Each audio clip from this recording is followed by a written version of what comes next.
nôm ở này cô áo nam đã có nó cô áo có sari ai du sai lama sai cả dua sada mata na di bi pan này ana ada makoka pangiai dina wai aka ai siao oban sai kakai agi depan mijar ka depan pai gundia asundas orang ai nak pai sedeng dia awala laga pesim aling dao paring siai sari ai mile na o bapamaan di mai apa aro au adia na ku apa sada ko lau la ka sundo ai apa alim ana ko au ingara ana kai ada na nangaran au de au gunau kai ai kati resoam ola ada ai ki parin se sari ai ini bernama Pudiko, Yesina kena ada ada awal di kodan hai. Apa awal di soka ada na narah mai na awal tu awal na yesai. Hai sai kasad pako kata wirung nalang kuna suat aragang gula na di danamim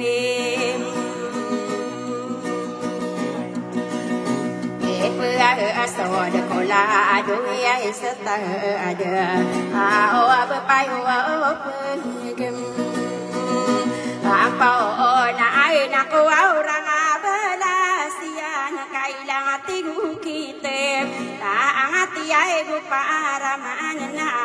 simporen ai ako au de na ko inde no au pa de ta sa au pito ai aka ale ai mata na ka biru lubula de hagi ma pa pa sa ampuri ai na sara na au ka au igira ai me aro au ako na so malo ko mana de au na bu au ro au na yan go asao do au getan dio ngama lai au na pen se magin de na o ki ta gu do ana au ma amu sai ara na wadi wa sapa agnai ko ai ra nu ne e ma anto au apa tam bo dia ra gen kapagene sumaro go ya inga dia ma de ga au pagene kan dem atau au anu di ma am pakai di nai na gi to sami ele la ko ko au tare siti ayana kalia mi sauna ya ye mi pandera no an so au betara kim ela atyan samara ka to ma gendi sakia ya di ne ngai ane ya ko no au munasara ya dengan yang salah gen amiru au guntu pan sawar katebem halo au ya mi ya ka sia tere kono au mo au na asyaim agi ya rai ko bua itoram bua lawa nalia mi sabilo au to ana ka alina ansa au mala adu mai aga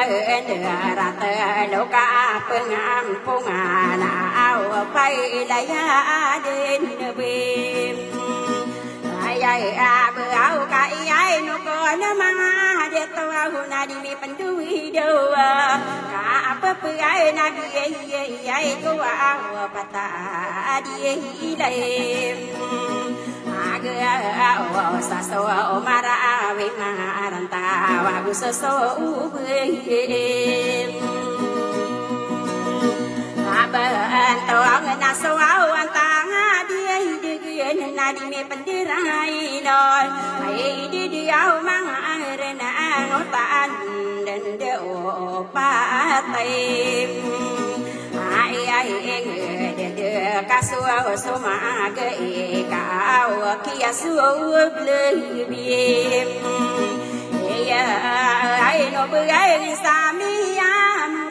ko patamong busaranaw aririay na yaging kuwaw sumadam begom sa awera de lama bekayawan na inanoniran apa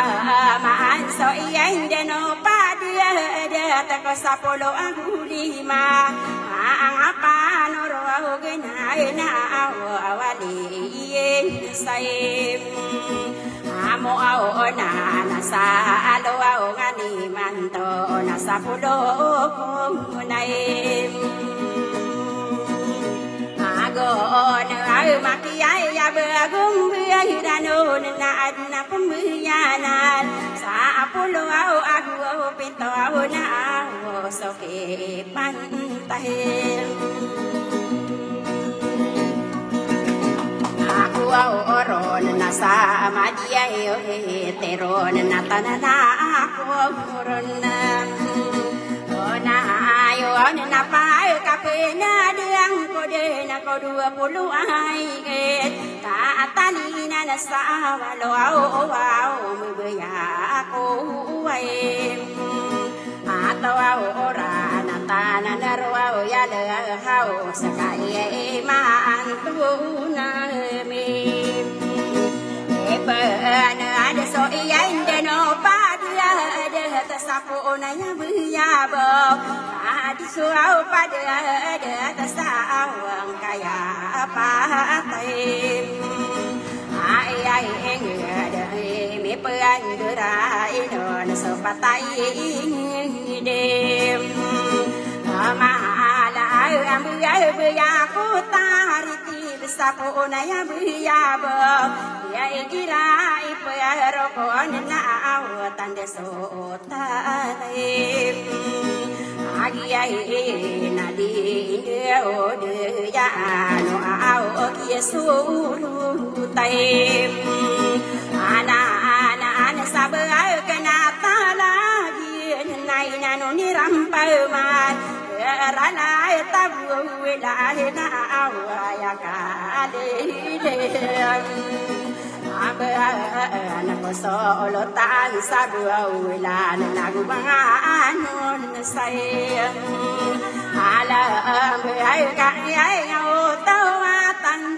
ya kalala minan kay abisaran hitimay na awoginan suway ano awon ano mi sulo tan say lembah kanami yang anon say abo au ngai ya kalelem ko misulutan sa ko ai di di au kan ko au na au anone na ke apa mana ko du tan de dok sa o kariri ni ai so au lo tang sa duong kuhan kau be mi dui dua ai di di au mang arena au moria ta o ai na sana se solo au tan sai me ka au moria tu biem era o ai na ai sendiga kang peman sala de tendia kita ka apa ai na dia sa o kadera ka ande ada ya la du to au an ta o satuan selim ya anak gua soladia muda sadia bertaruh kita gua sesari gua semansa wainara kita abare tanah solo tan dia melasau arakatung dim mayo nama sampurna akang sudah tersabuya bo anda ini ai solo takwa sumaga ketai ama alo katelo panoro gena nakagi nang ke mai apa ya ai ke ka pena biaya katelo panoro ginan ya iguno au manga ono ora milada be man to ka solo tan sata puro binasi solo ten sai aro ai na solo tan sabian sayan nakagi mianganol adi bisau pada de tasau bentau ganu som kalau au tan sapo na ya be na masa sampure ana buau ko norabula mayur sapona ya buyabo wao subuai mayur na orang ko menang akem amba adian sawadi ba gua desa nas kadile mudum ora na au kai pani dia midara lalaga pegudaran angami yang bilang tahu kau ayah pemai ando ada na ai do ko ya wan siro wala dikakuyem ada ai na so sare pama tunding sapa gelungan samage anaya una konsia sa bona ya ayah bawale langi ai rasa mia kabapengen ai nakom oto ai nama deyo nama bulo sasarata kalilintan api piai yagi nawa kapendering bim langi ai anaka dia mia ano nai no ko nakabuan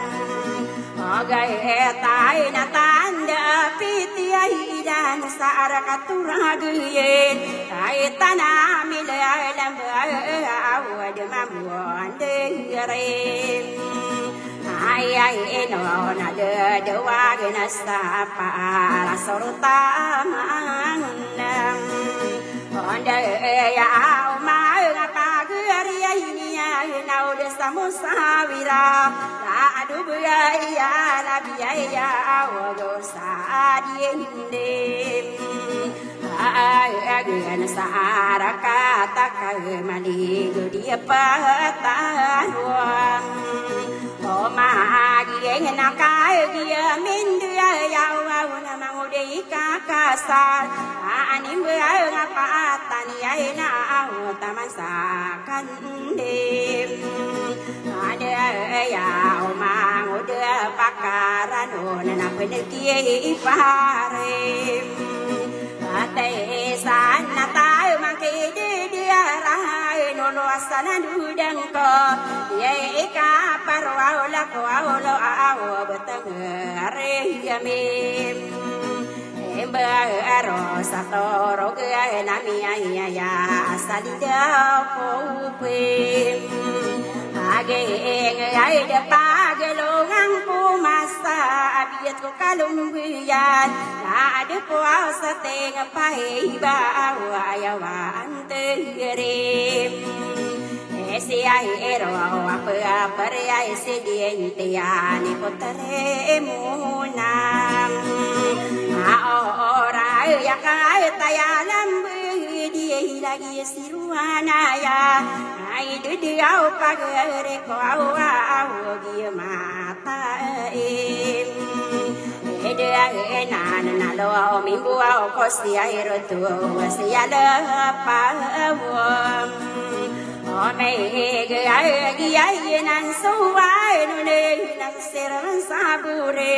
ka bu ge tam pi ti ai dan sa war ka to re ai yan sa po na ya bơ na au ta man sa kan de ada ya kai dere sirwa triya yau mositi aisa ge bia yo di ramen ka wa be yo ti ngai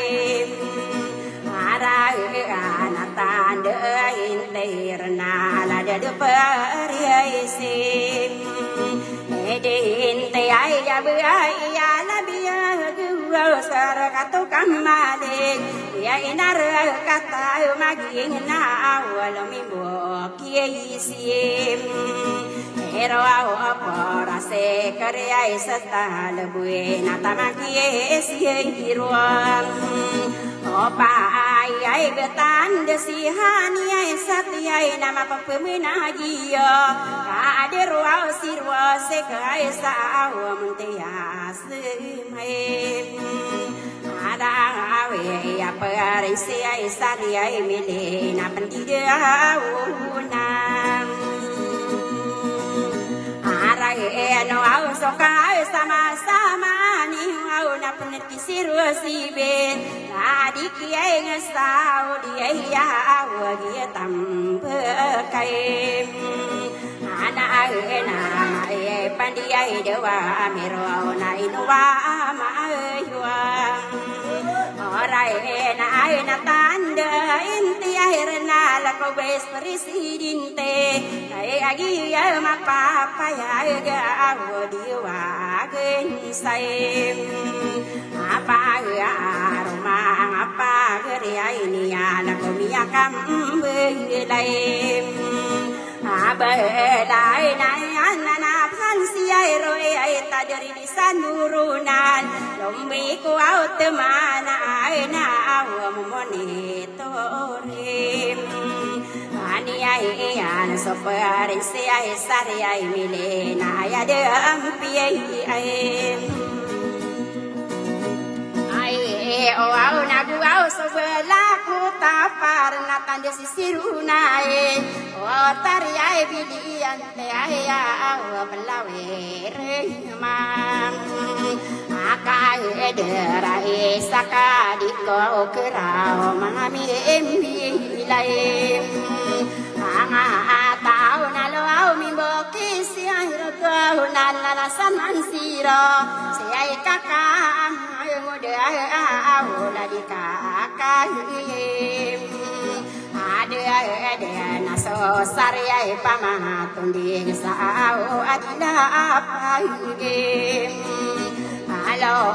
ai sa di ai patara magi ai ngau bagi sukadinan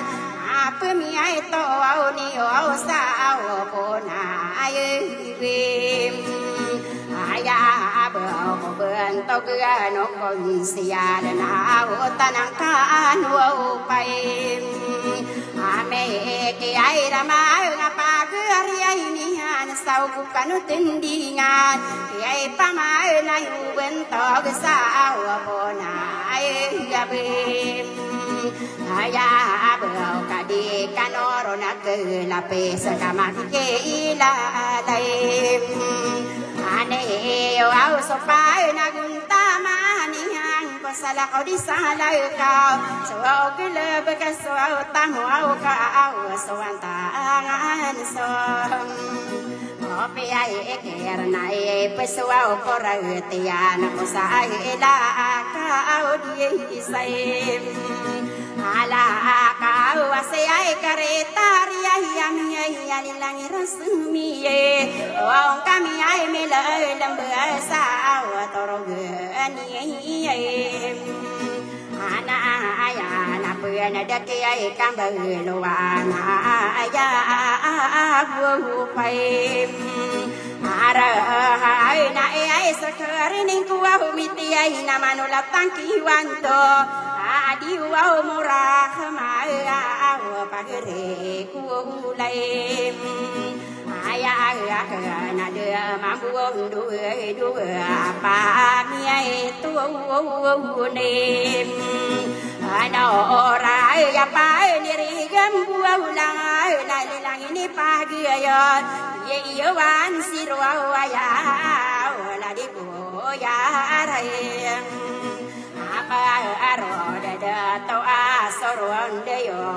awo besperi sim ede ente ai komi ai akambila bila satoro gena mi ya ataya lambu adi na awalo minggu ki wai ana aporatan dese ai la belai papagere ku lai ayah ke nami ende ya abuan togi ay nakaderi wana pae garing siya sanwani mau sa ya piaitim ay lan sa ay narakata maging agi kon siyen ala na ay nalay dua dabay ser ko de tanong amaranda ya milai lambu di dengkali hilang epata nomon tia sama gerawe nalomi buah ke mandam ase ke ayu salah di samuer la besekerin ku au mete orang gaya nami ai na awai no paman mai saya ebi nagan de saya peri siu saperin se isa sayem ale de awa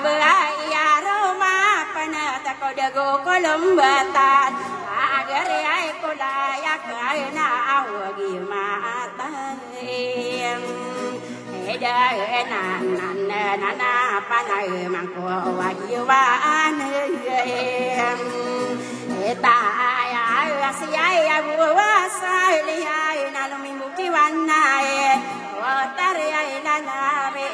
kawo bemindu adua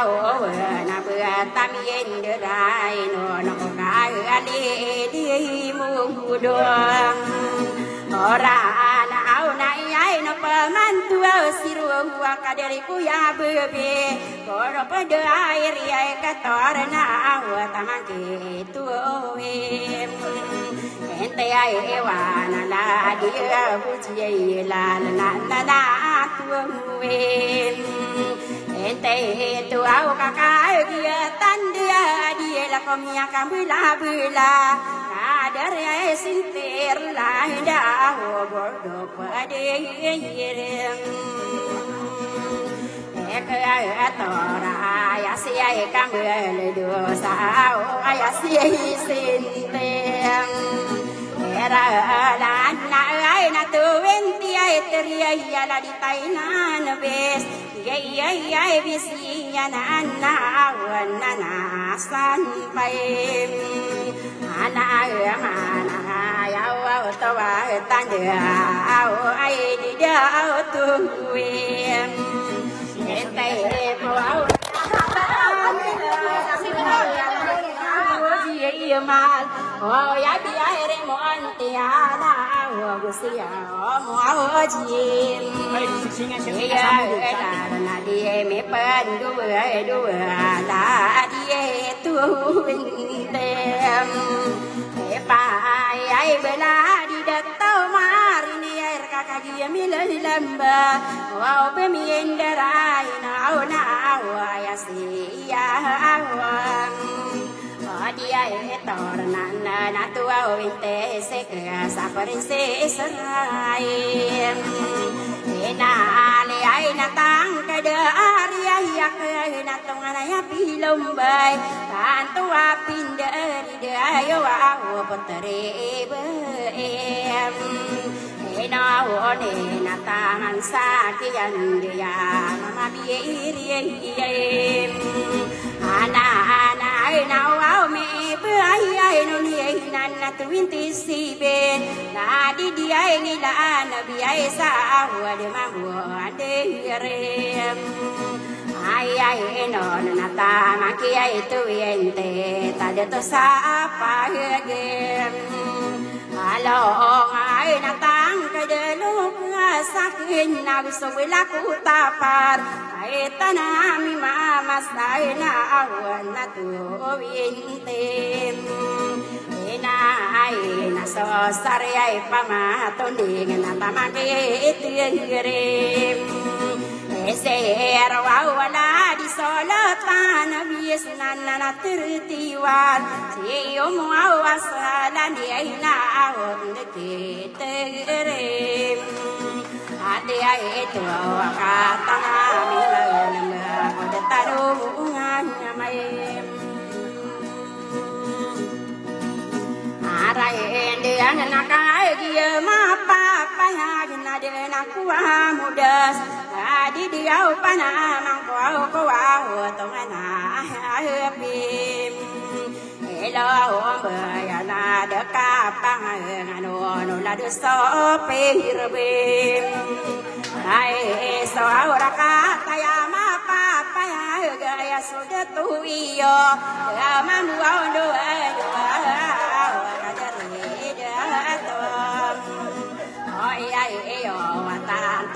pindah ayo nado so pehirabem ai so nakai dia melai lambia dia matai dia ai asieter atitu awa princesa gom ala dia ya bea di lesai narak tai ala so na haje setia minang aroma penat adina pagnya wana wana kambile ate are ya se ya bua jiwa nai da o bemien de re ai no na kai na mara kia na ya asmi meruku buret tamang kie terate puara wa ya se ya buang cam bên anh na terati pai bơi xa cái đêm ra ai na đi đừng cả đi pata no mang mình bilang tao apa dia di waran wa ko wa potare la lem awe ai na bơi xa cái deran awan na terati say ke ai sala di monte carlo na si terti sibe ay asi ay abu pada watarapas sa tay ampe ay lo nana terte tao si ko lai ai se arna gua si tarati ay na kia al lertanan ayan sandi di ay Islam ye kayam biar kape mandia engkau ai kape hari iriai be ara kau sabuan tau geni alira tadi kita wan huino andung beras apa nau si berapai asal dia napa nama nak kena napa pema kena alai komi ay akambela bela kadi dumungku di mamper ya alira tay dan apore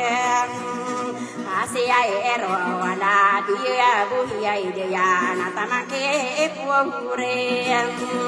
ate wai nama taya salono utamalu no satu anai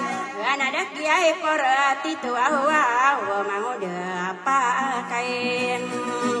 arano nagu sipu orati ete dia di mata wate ada mai nama tawate dia mana kambilau kon angoda ika kasara itu huai ama na gua sepo orati ai pai bela di ko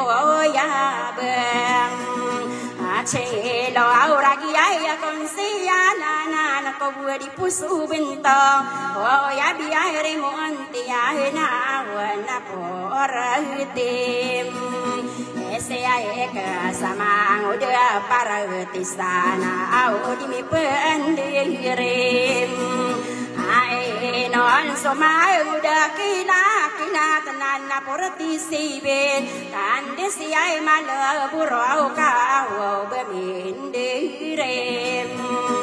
ai no nakagi mi dai lamba seperti isi mai atai ai dia kagi lamba dia seperti sasle ini nakali dia patara kapandi waim arageno komi yakam bila nami ini age au akai namanak namang udah kila ya au tawatan au piaka hilaim ate ya na parisi ai sare mile na pakbe ya ang ko au ate ai na mana ya malasagina wa ko so kia na corona wa sagidita kai abe na ka be gubu ta den sore de kau pula na puang ora age ai ni ka pangi ai gina wa ya de Tuhan ya om bu au la de na mi ai ko au mau de aki lai aki ai la na di ka pe mana pe ngande maka kata ya mi mai ama sai soma au no rasarana wa sai marena tara be ya perisi serai ina ya le na so gede bekas tau tamo kaswanta na so ope ke erna tai nang kowe por ata ko kila tasabute ang odia dirim bengen na o kagia aminde aya on narang komeai nakam paman solo kale sitem ese au nabi ai sita to rogen sa papantagina ya agi amone ai tore ai ngao kadere isem ata ya don nataman sa kian dia misuluatan sayang ada au de samusa biro la du ia la be ye pa taro de au ya mata do to ba kan de na re buna di de au mai ngai ada tawau kai pala ku suarina ko pasimbu to manor ali liai mudie mantau ka ania angkam bem ai wau andenian sendige na ko wau mangam bilai ngata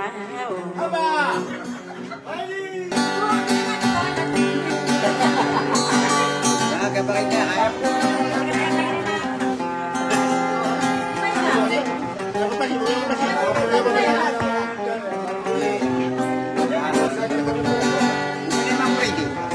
lagi apa pihak asal dia mau ini mencari mau ini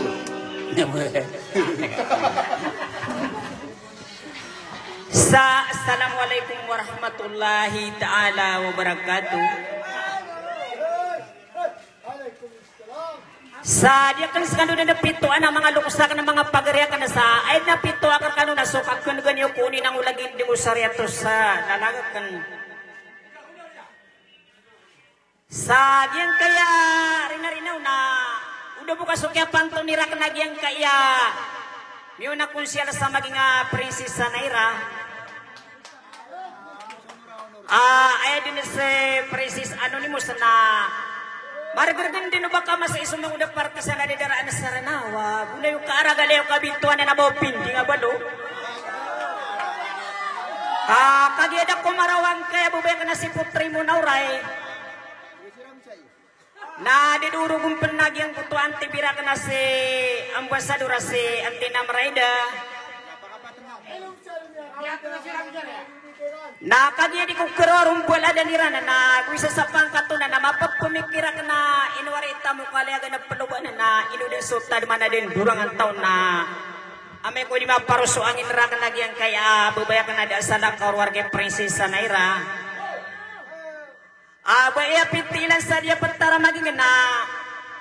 kagi sutong kanina di tamindira ino nakaswasa lalalaku sa komunado nga na benar ka sarayin suwi na isa busa undasan na isa sa untawaran na ugay di mana imang unura na pakalang kapanak na sarong bala dan iwap lagi ngatan na sudah katako di yung buso traka ububo din namida katako kalini budi manto na mamkanwa sunimpay sa mga nadirinaw na mangka sumia di usala di butanto na mapagumanta suguda di takapande ataw na nanging panasu di malima mata usarang tapan na amay ka sumua nga napande sa kira-kira nakasudientan yan ako kay rege ko gandiga karupas sa bayanan mapagpamikira ka na bubaya ka na prinsesa Naira aso mga basa umangunur saranaw anak kaya tulog kursi ako kuliling kuranaw kada ko na dundam yan na nagunia nakabantay so papanot kami nga lagi di partis na nagunia sa ako tako ulan na diliyon naguniang budak puno kayo batalo batala na ayari dun sa dira na kaya to kono to eri bang malas sumunya na sa dira datan na katina pamamak kedegan yung sunong udah partis na di daraan na sarana bulay ka kuna era galeo ka bintuan na nabuwa pindi nga balo bagulong arumang katakaw patali kuduraga tong bagalo masalas kuli kudubito na nateri ka na kubilangan na tair kung bala-bala sa libat to di dagan na kumbuat tadi sang kupalimbuto na sa bansa kumiyakan bala-bala kumita lumigis ko pito ko ato sari pa na katain at tatangkay niyo sa sudi sa wasala sudi daraga ka uda nami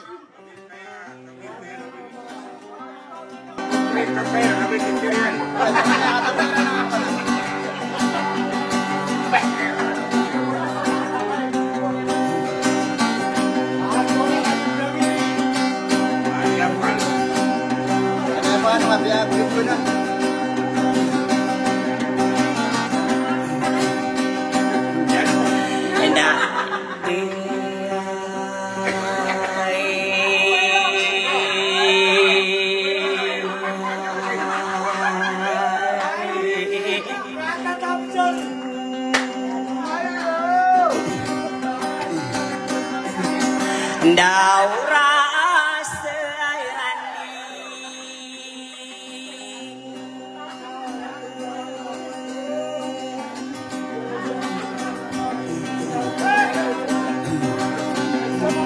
Dinaudin na irigi ka sumalama sige ka sumalido ko dayo no pamandipit bunga pagadira dere iya kinakakandali pandegado biyakin ka ibang ada papamangko makami bilang ngati di mada patara kirandung kalala ko kasama lang udiyo na kagiyang burong nadangko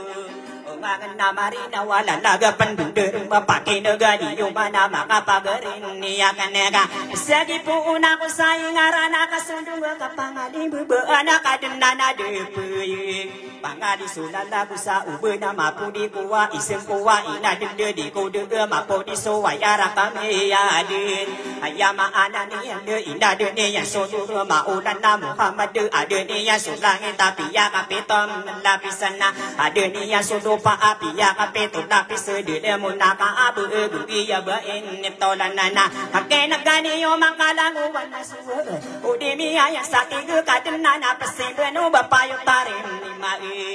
kurang belas yang kaya katego kita bedak tiga paraman sidawatanan nakampanana dewi sonan nabita ina wandi mini taman wa maunur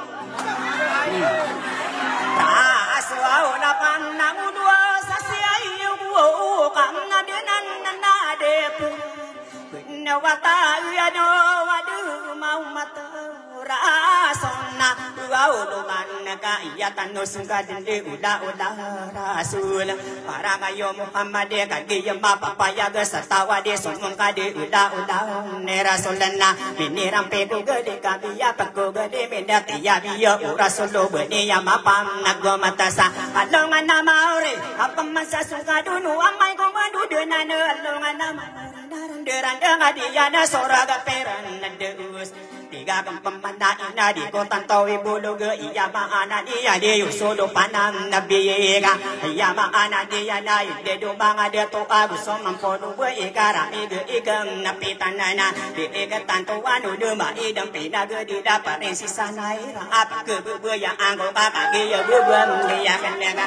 wisa sapang katona tang ke de bu ya kan iya ya masuk iya ma pakaya betung tua dia tambahkan ya ka bu kita napirakan lana uwarap takakna kabudang neredin iya ma ana dia kabang kami pengingi se indo ya gema bitaka iya ma ana dia sebe iya piti ila dia petaram namaging ga dari bisa tau na ititik bensada to kabung tinggal mana roda sesarat yang kon nalalagena ide ko ban natang era mindi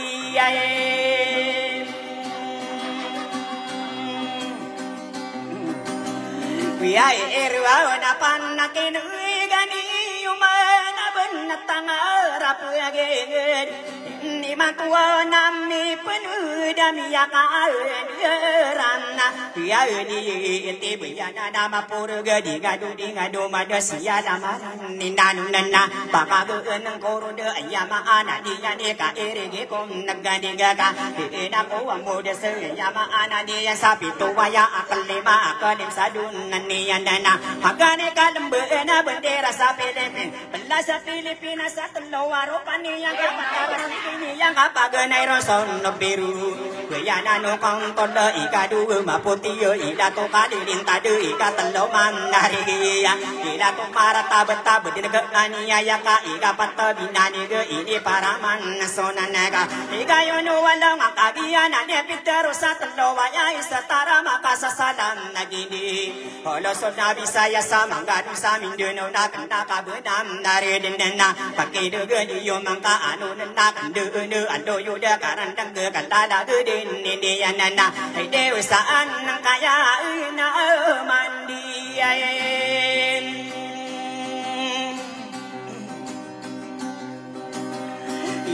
ingai ai da en ni kirai puang roko na son malom na kau maladeu norone ya gua sunu gagugia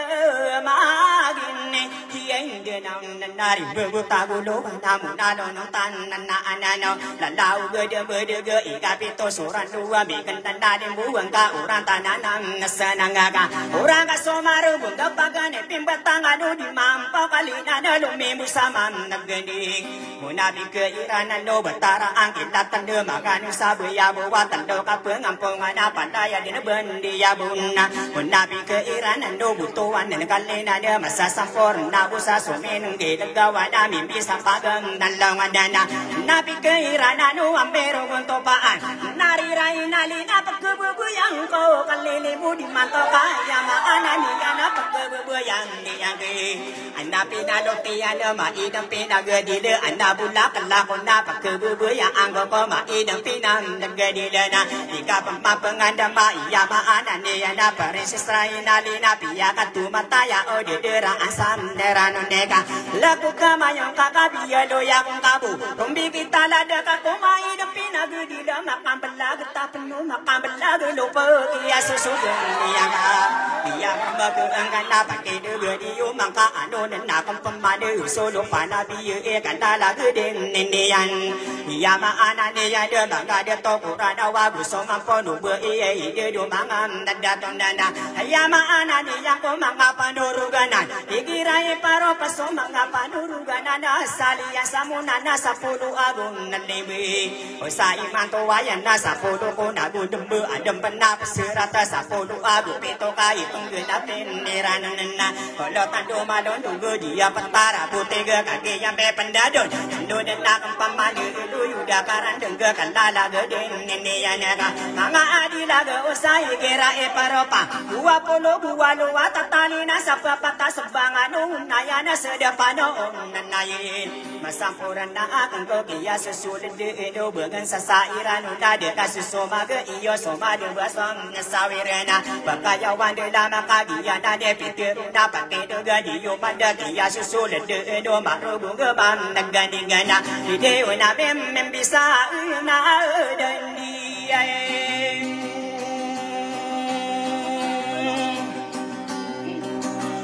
aduh benakan lagi mi pianadun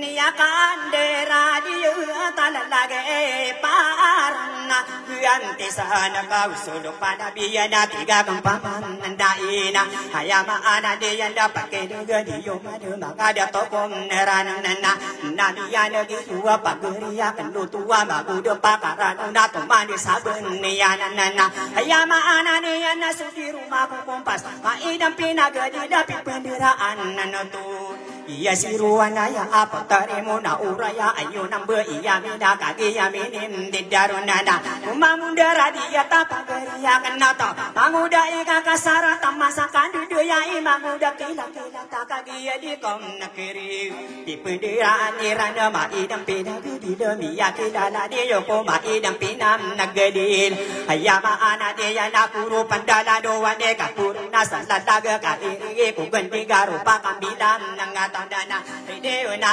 ano basia parandian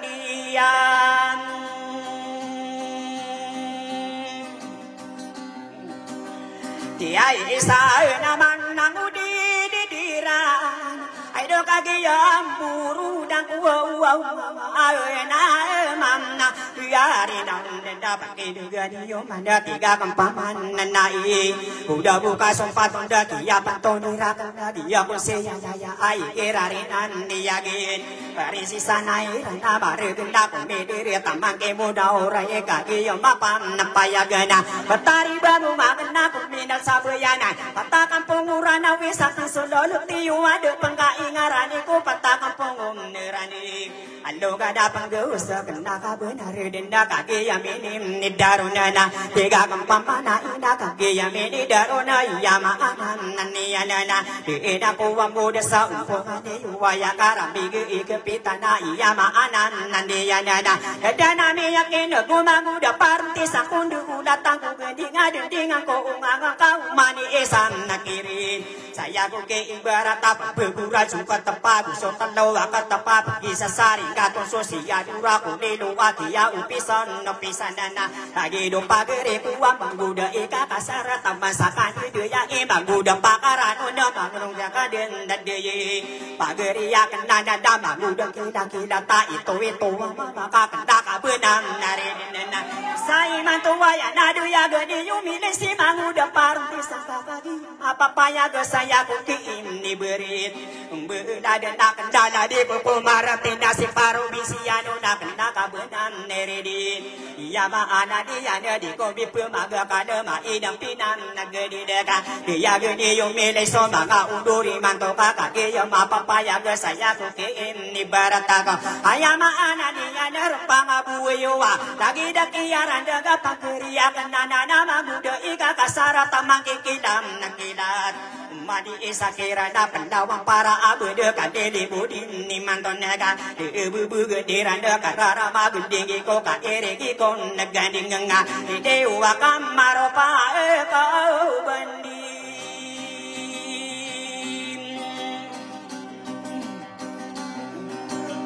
dai ena ada kan nagi mi puani duona natin ni ga ko ana paman nanaya ena ko amu disumpung ani yuwayo ini kali mudi yo ko mai dan pinagedi de yigirarenan ni yagi dadawan seru teriya iya ma anani ana dadawan terin ni seru pali wandaga pare kamat daga saumpung akadi pe penderam na inonana magu de parti sande udah sana kan de da kan lala ge de de iya siruan nanai ayo nambah ini wa igirarena ya genda potari muda oraya raga satagun nalawanaga iyanan masuk iya dia gane yumile kakak ya ma papaya ga saya ku ibarat la denakan Bangga arate serta ada gidi biar tari sakit kiki kapemata apa nama nak daya apa tari munam nak orai kena kabenar denda kaki jema papaya ge ino tando pindelia ayo nambe itano ka bendari bisa tona iti bersam nada toneka maka pepenana ya no kaduru kajijia ayama anania nalidang rasulullah kada pendato surasul dia petara makana mindato dena kadera hajin niti maka pepenana ya no kadera be iya nada petari munau raya ayo nambe itano saung antanon nuwa inaina anu duna gampang mandu ulu yuda karang dengga kalala gedini ya da kada tuisin niru tunena dewa negeria are nandi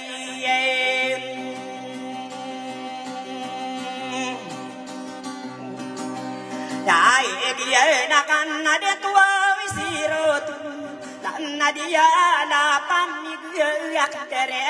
kabua wow gatan dana igirare ya genda kadere kabu gatana ya maanan nania nasa are katara gayang gadi ko indera inung kagi ya masuda tua mangkan nama ni sanda musuna kakam nasiya naga kami panging isi inu ya gemabita kasempowati harade ko mai dampina gedi ya maanan nani kagi ya dego kerawa busudi kayu ya nabula yang utapara sopi yang kotom nerewenena me pendera inuna kadera kandu yu kadari seru turia igirari nani ya genena ya maana ni ya nama ngada tokana igiran daulat tandala di musit isa kagi ya papaya ge sama bukam mari kadi dinding kurung koma idam pina gedi de bayan tabi ge osai idu mangan nada tosa ya petara madu kena kabenar dudu indo denda kampamane loyo dakaran tangga kada tuisin niropora dikirare na ya genda sekeresa tanda buya uba pempemam nakinegena dunia saling dobiya ya maana ne ya adari sirupai buya sehani setikai sama bo kamari ge kadi dinding kurun mai dampinam negedil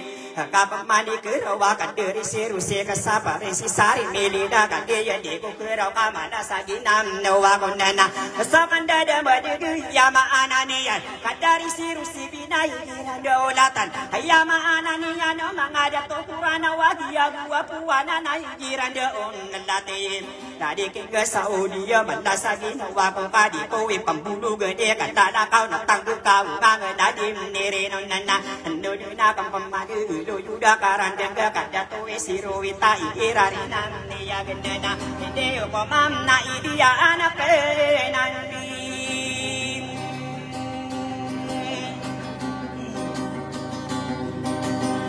Yai dia nakan nagi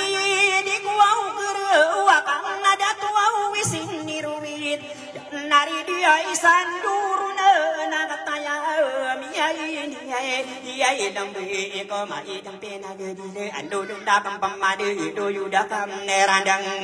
ya sisiru nai sama boka maru kade dende ga burung ko mai dampe nagedi la patare bilian tiya pagebu ya angko patomo ko pergi ya di suku pemperagu nak benan nari nena ando nena kamadu indo yuda karan dengga kada tuwi wasiro kata ya minim nilambi tungkami minim besatu rogeni ya kai gerare ya kada tuwi wan siro nana ya maana ni ya nama ada tokurana wa besoma pono bai kami dirai no ko mai dampinan nagedil ya maana ni ya nasaga kada ya angau mai dampina gedil ya maana nani ya nena di komindera inungka umi yusuka jenane sengkada sakada toko ayama anan nani ya dasa adilakan di dia aku naya buyabo naka benari denu are katoko siya dia do mangada tua mine lembe ini mati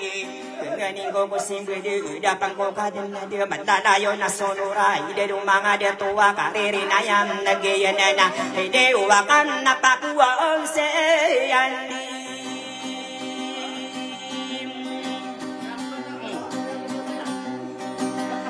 ya ya na sapun na una ya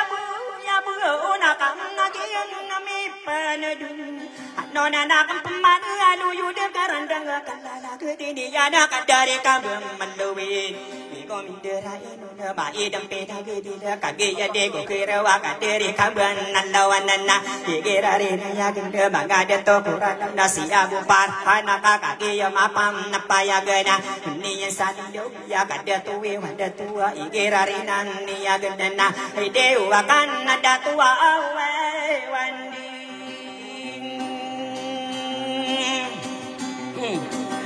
Nai itu awak mana ini napinau gedi lenas niomong niran nama anak dia berbaya pun nama nongkewanam nak ya teri ya isa mambo kamari dia kade dan di ngamakurin mai dam pena gedi dah kage ya de ko kero ko mai dam pena gedi dah tangka dah kan neriku wesa sapang kadone iya ma anani ya de bakada tokom nirani ayah Seperisius kage ye benar de miari beram nako besaka pikirari na ya gena kage tuwi wanteri pangada to purana wagu sama ponum no bei deu na pam nagari ya ida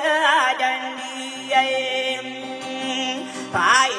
ananan ya di nasira peru udah bani sa parisidin onumpungan tanu waya na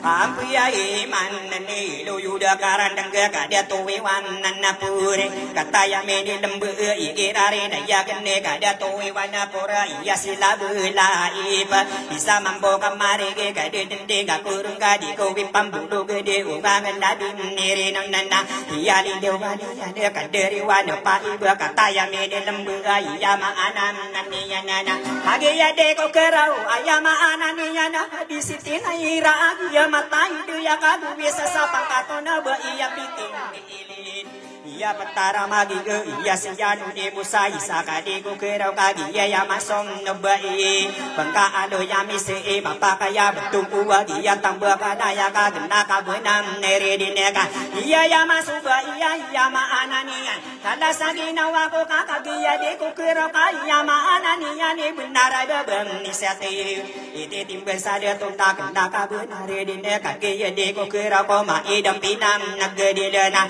nununa kampem lo yude karandang ge kada tuwe wase kasa irare na ya gena iya de siwam nan se kasana ide ko bam na idia anape nandi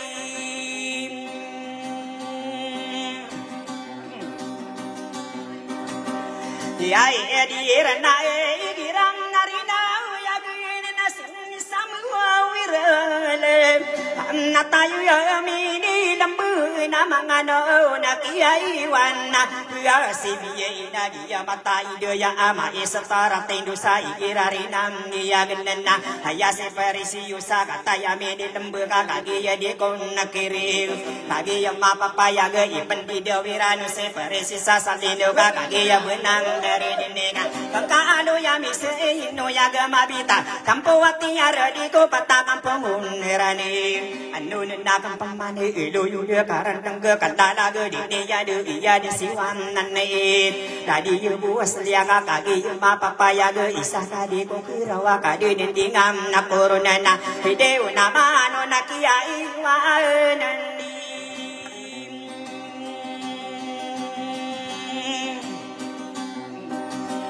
na ye na kan na taye mini ai lama se pom na tari lan lawin niya ma papa ya gatang kada bua ya kun nasaka pamantu sirwa kata ya minim nilembu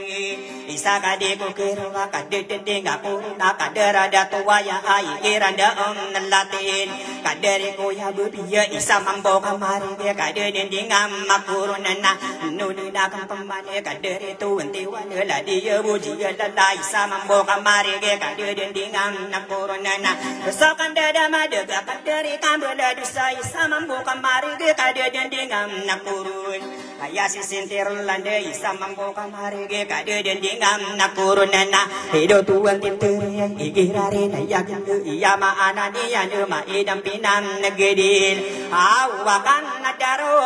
pagandi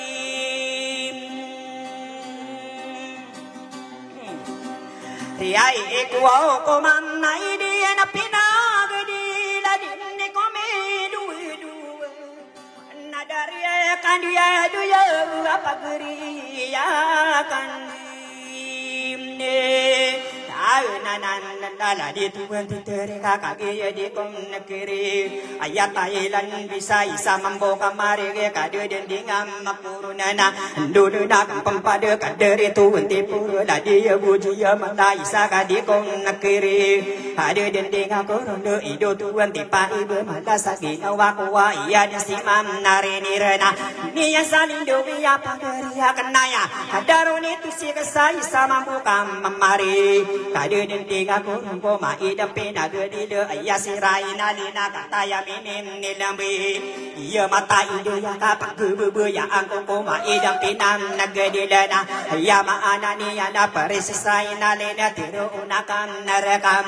sote guna merana wapak gebu ya angko waru buladan nanakanana sote guna tagadu nama halak kita iya susu yang kana sote guna inggelis ina biubi pura putarera ini nali pakai ya angko ma idam pina gedi le kena kabunam nare dinna lulu na kampung panu ulu yude karan daga kalala gede nene ya nana tadi tuan tisibina ikira ya genda sekadi ke lalu bisa kaki di kom nakiri video ko mamna idia anapenani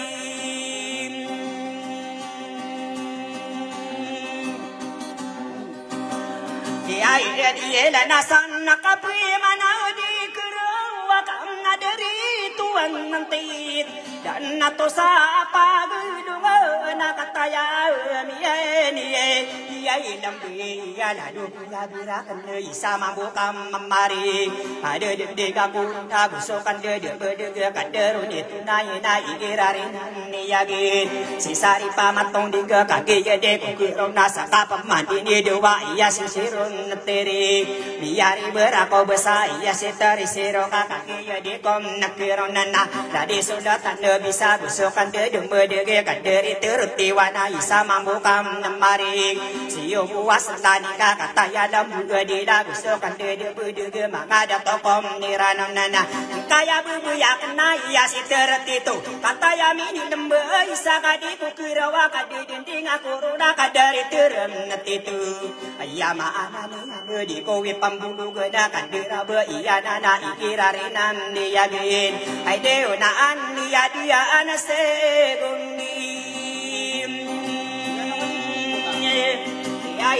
dia ya senili dia ya buun dia iya kamna taya min dia elembe kamna di haji ya mina dia matai iya itu nan nak benar dia kaki ya lembem ne di lena anu na pembenu alu yude karan tengge kadala geden ini ya nana kaki negani yo mana mangga dia to kuran wala di kambe teri ka isa mambukam namari ada dending corona iya ma anane ya siya buji unai de isa kadi kom nakirau nana pasokan di mudi gai dula kenaya kata ya minim ni lebe kaderi ya muda kata ya minim lembu kaderi terti pura dula kenana kakak ya di kom nakirau ka ini pagayuna kang ko dango wala yu pa kang ko miya kang bedam nabala nana ka pemani ni dua la di terti pa ibu kata ya minim lembu la di tertim ni pa ibu dewa en negeri are nani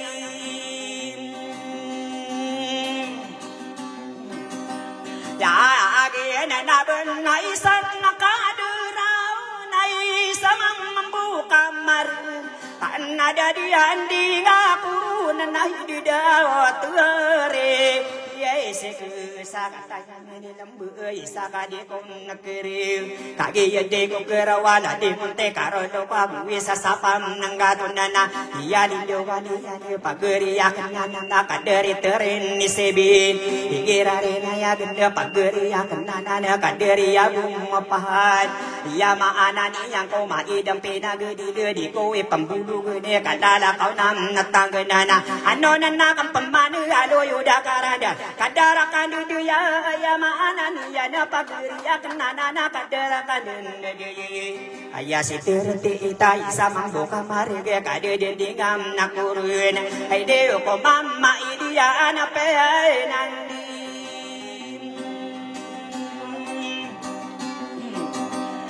ya edi la kaya igiram narina ya duine nasingi kunwala isir nataya mini lembu na manusia kanuna dia udayan lala dia tabu ya isa mangukam mamari kata yang meni lembu idulah kelaya kabu wesa sapang kato nela diteretin nina inana haka pamadi ni dewa iya sepor siru ala dia bohin ni deye besokan dede medega kadari porti wana igirari nanti ya genana mata yang asal ta isa mamboka gerai ya maanan nanti ya dana bisa kadi ku kira wakadi dinding aku punya maida pinang nagedi dunia salindo ya pageri ya kanana igirari nanti ya genana adari porti tua magudo pakaradona aidula kanana ko maida pinang nagedi dana anonana kampamane alu yuda karanda halala gedi ya sala di porti teriya kataya mini lembu la di porti niteri igirari ya genana makadam ko kurana di mata otu demana mata otu demana ko maida pinang nagedi dana hage ya me peneduna saka pamani ni dewu kadari kambela pura igirari nan yagi kamu de kasara pakebe ya angko ka penggiginan newaina manusa kan de ya akan dari porpa ibu igirari nan ya genana aya de sokusia dia petara kada buah di pusu bentung aya de si besilora isa mampu kamare kadu dindingan napurun irari ka kampamanu ulu yuda karan de kandala geden nene ya nasa adari porse kasagi ya pakenu giyu ama budo parenti sana de dera asam diranu nega ulayu ka aragu ulayu ka bituan na buwa pindinga beluna kana ka benam nare dinena irari ka kampamanu kadara kan de ya se porsi binai irari na ya gena kadari malam naburu nari manga de tona kaki ya me pendu kami sedole ku gendenge mana kasaya benega ya ma anam nanian pendoro podine yuna udah sana kendu na pageri ya kan nana pikirari na ya kena tungana ya dari dai ya ma anani ana kadarui sepikirai giranda una kena tungana ya dari dio ya ma anani ana susopera bang ne isor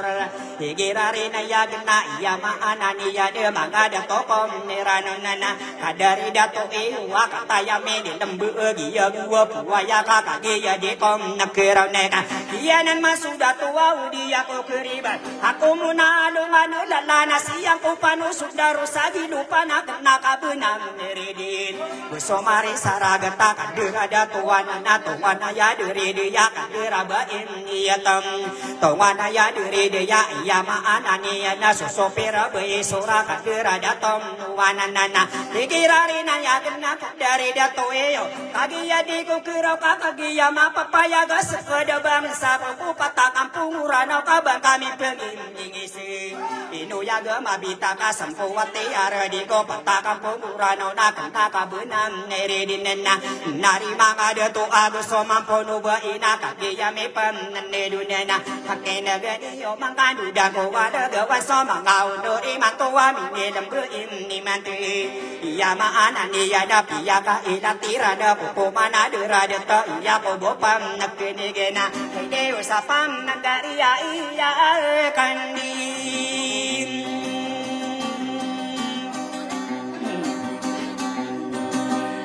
nai na daman nangudi pangau rado na bun suka di dia medek magari ya iya kun to muda iya ka sarana iya bobo pakenuge umani isan nakirin pelawang para abene kandili mudi mantu kasute gumayan nananduin iya ma anane yana sute gula lagira ko ma idam pinaga didate go mimbuyan nananunana ayaw to wala laga piya kasalo diran ma idam pinaga dila umani isa kirana nu ulat narano na panama na kanana na igirare naniyage ayama anane yana potare rai nalika kagiya mapam napaying mani isakira na palawang para abako maidam pinan nagdilaka ayana lagiran kay potare rai nalina pangguga kapaguna aru uladam nandiranana potare rai nalina kagiya sa imanto na usa imanto ayana bakami sowa sowa ki maguda pakam diranun tamangge ika kasara manung kikela kela tapu dua kalang tam na iranaga hai de dupa nama kuwa piya katumataya usai mantuaya na tiro na kerakana bela bula kuwa mamuda paran nanti sin kagi mapapaya gede den sudi nangakan legue sasapan nanggatonana bakami sowa sowa ke mamuda pakarano ka adenali lagi anda bakami sowa sowa sapa geriakan nanan mamuda ika kasara nali lagi ada bakami sowa sowa ke maguda kila kila te ada nali lam nangiya nana makani ranu nangkaka perami sakeraka kaya maana ni yana perisisrai nalin kaya maana ni yana bepiyang ka ini pantun sasaliyo tenakan naru berada nakasado gawe idon dona pegapirang kusakana mapangguna on naladin nana hideo namam nangodia apa randi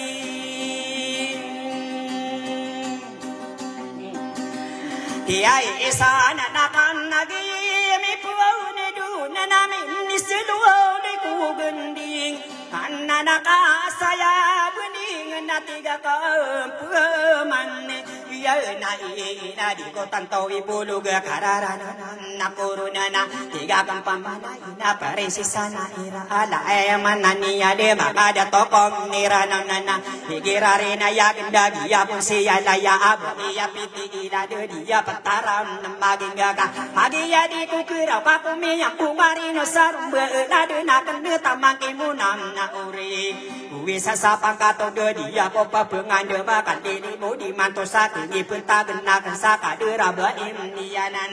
higirarena ya gena potarira inaling kadia pomangandeng kakata ya minim nilambiya hadara iya ya adia kusia laya sadia petar maging aparesi sana ira kakadia mapam napaying iya maana dia dia pomangandeng basube bersutamo ka isupura tani yang ko maguda paran nanti sanana asararo udin na iya maana niya na asara aya kadere kadera iya na paresisain ninalinena kababayaan ko kaduya gani yung milay kamari gani kaputi apa nama na kanana no magaling ako mabuwa maguda paran ng kisin nakabenar din kadi mapapaya gani namiyanam nagayon na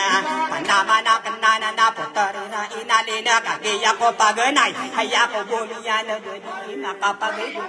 makapagay no ko kanili mo din ni manta hay ako bumiyan na gani ay no nakabenar din na panama na kanana okay ana kakuro na miya kakirawa ko na ayama ananiya na kukumaniya nanani katawa niyo pamana ayaro pa ayinaw na idido mga dato na kagiya mapam napayagana saya ko ki ibarat kaya sakit ado ayaro pa ayido na pagkububuyan ni ako na panama na kanana na nakabenare din kotari rai naligado yagani yumile ka saya ko ki ibarat mga arati sa panama na kananan kotari rai naliga isin biya teriso nakabenare din ko maidam pina nagdilaka da itaton duga kane suka puro suka la abu suka tara dugo ise dia no tem ninigisa mamuda parti sana de dera asarana iya nani dalaku nakagiya me penadu di kota tau ibu duga kararano nam nakurin di mapagura suna panama na kenoto apotari lalawi ide ya maya maim ningko bonana ide uwan nakia eta antoni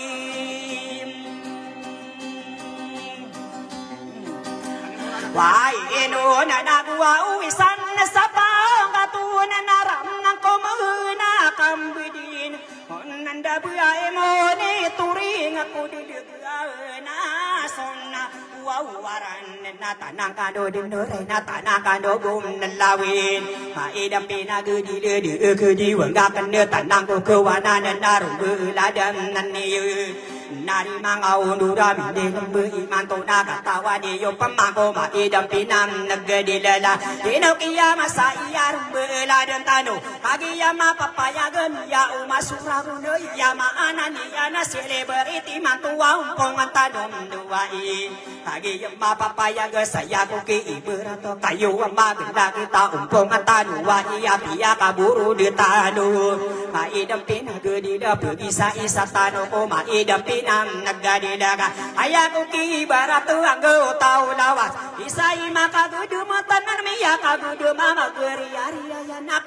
benar di dau pama kami nikeyu aya pikeyu ni ya da bisa isatanu da upama kami raune iya pira nani anana makasiro siranu nasi masih mako pereka bisita ko turu guna gereng gaya siniranu nana naka benar di dugia nani lalaku na ididu naku siya dia petaram naga peresi sana ira iya piti ilano dia petaram bagi iyan tangani yo ke puteri mo na ora yo kaki yang be pende dulu di kota tawem ni polugana video wakam niririan namna kiai korona na pamamayo ubay karano na domne penataswa ora kiamanis na domne uwa onora kuwa uno madu uwa onde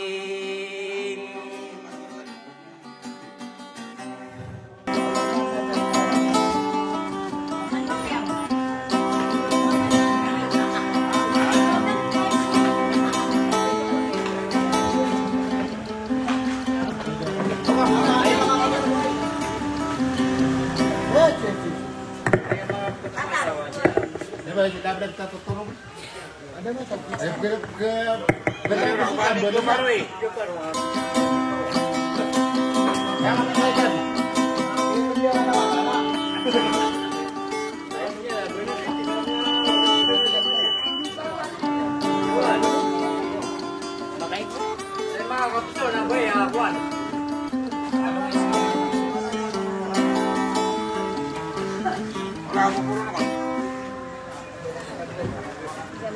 Pas tadi.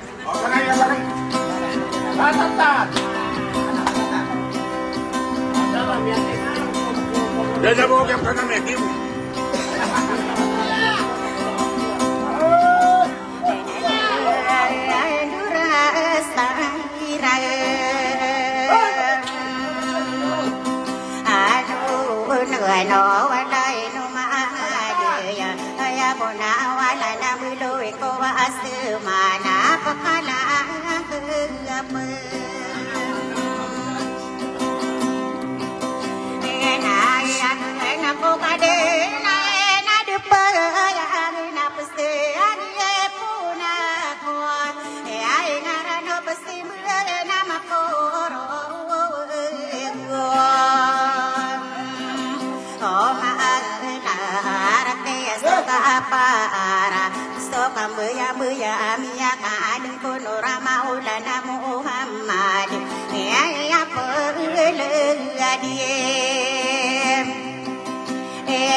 Pikiran koi na kong kabu kitana saya lepawan ame ai gaya kabu kitana pitila na saraya kataragana ya kodong pano godian sedepanu wai halo mana morano yolia wana Pukalang kapana sa kapakatan tuniya nanigi kapanganon na phải đi bước buồn đời xa na có số mê na đi ai được ai đưa pana tu mane ai apano go đi ruo no mangai ame đi đây tao đi tan to cứ đang người perano na corona ya ko pagi bana so bene kali mutu no au po na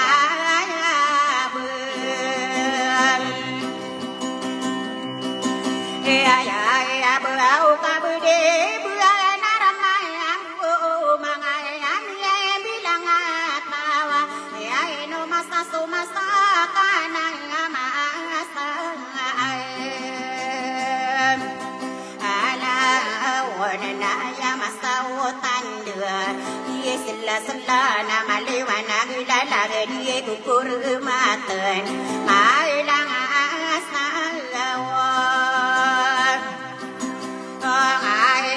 ai nakade arwa ibu linga ompo kanwanya sale loko magi de suwayan tere esiro wala do posape ngapaye dia isompo anai no dikesalong ena gudi kederundunge dia isolo saya pasapag along anasama ay no siya kakaya din na nga ko siya la sa puuna ang yungabun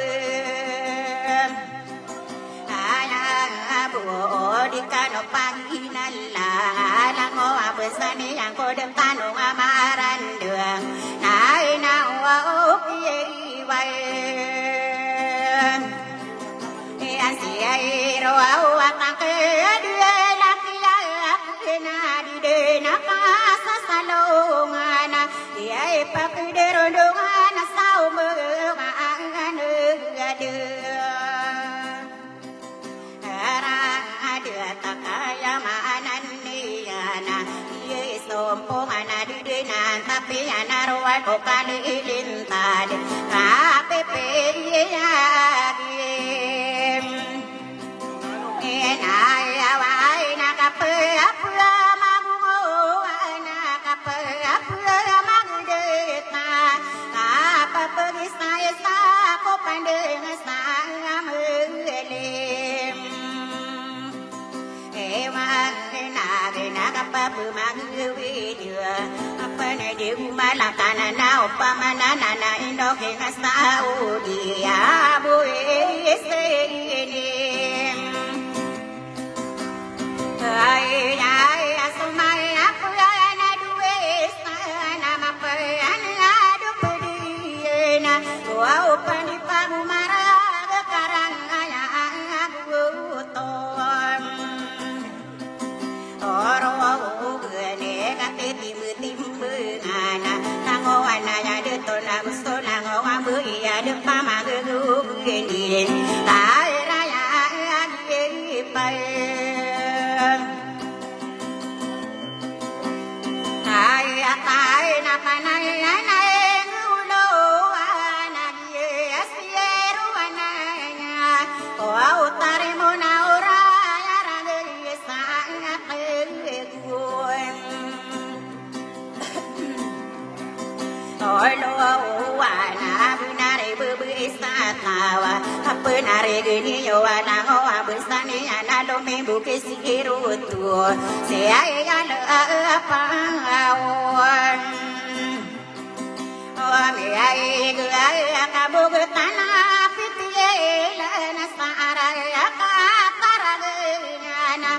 ai sakula kiya na di mai ambu sai alo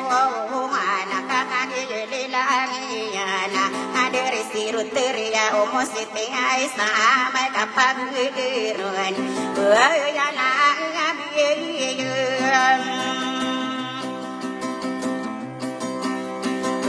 ya osasana de aria